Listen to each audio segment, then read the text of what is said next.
திரைப்பட நடிகராக மக்களுக்கு அறிமுகமான எம்ஜிஆர் அரசியலிலும் செல்வாக்கு பெற்று 3 முறை தமிழகத்தின் முதலமைச்சராக மக்களால் தேர்ந்தெடுக்கப்பட்டார். ஒரு முன்னணி தமிழ் தேசியவாதியாகவும் திராவிட முன்னேற்றக் கழகத்தின் முக்கிய உறுப்பினராகவும் திகழ்ந்தார். அக்கட்சியின் பொருளாளராகவும் நீண்டகாலம் பணியாற்றினார். கருணாநிதியுடன் நட்பாக இருந்தார். திமுகவின் தலைவரான அண்ணா எம்ஜிஆரை மிகவும் நேசித்தார். எம்ஜிஆரும் அண்ணாவை தலைவனாக ஏற்றுக்கொண்டு செயல்பட்டார். தேர்தல் பிரச்சாரத்தில் அதிக பங்கு வகித்தமையால் அண்ணா எம்ஜிஆருக்கு இதயக்கனி எனும் பட்டம் கொடுத்தார். சி.என். அண்ணாதுரையின் மறைவுக்கு பின் மு. கருணாநிதி முதலமைச்சரானதைத் தொடர்ந்து இடம்பெற்ற சம்பவங்களால் ஏற்பட்ட முரண்பாடுகள் எம்ஜிஆர் கட்சியை விட்டு வெளியேறினார். 1972இல் அண்ணா திராவிட முன்னேற்றக் கழகம் என்ற பெயரில் புதிய கட்சியொன்றை அவரின் தொண்டர் அனகாபுத்தூர் இராமலிங்கம் ஆரம்பித்தார். அந்த கட்சியின் உறுப்பினராக சேர்ந்து அதன் தலைவராகவும் பொதுச் செயலாளராகவும் பொறுப்பேற்றார். பின்பு அக்கட்சி அனைத்திந்திய அண்ணா திராவிட முன்னேற்றக் கழகமாக மாறியது.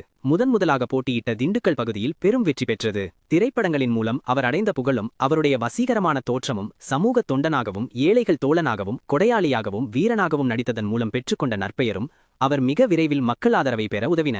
1977இல் நடைபெற்ற தேர்தலில் பெரும் வெற்றி பெற்று தமிழ்நாட்டின் முதலமைச்சரானார். 1984இல் கடுமையாக நோய்வாய்ப்பட்டும் தமிழக அரசியல் வரலாற்றில் தேர்தல் பிரச்சாரத்திற்கே வராமல் முதலமைச்சரான ஒரே முதல்வரானார் மகோயிரா.